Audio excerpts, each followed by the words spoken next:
आधार card आणि pan card link आहे का नाही ते कसे पाहायचे ते या व्हिडिओमधून आपण जाणून घेणार आहोत। ते सविस्तरपणे पहा। ही आता आपल्या मोबाईलची स्क्रीन आहे आणि नंतर गुगलवर जायचं आणि गुगलवर जाऊन इन्कम टॅक्स लॉग इन असं सर्च करून 2 नंबरची जी वेबसाईट येईल त्या वेबसाईटवर क्लिक करायचं।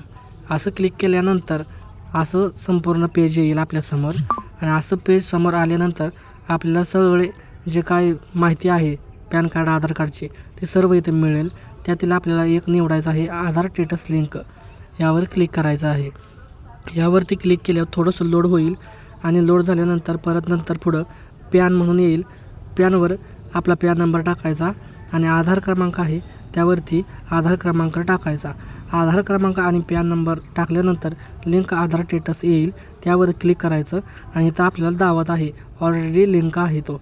आणि अशीच नवीन माहिती पाहण्यासाठी आपल्या चॅनलला फॉलो करा, सबस्क्राईब करा।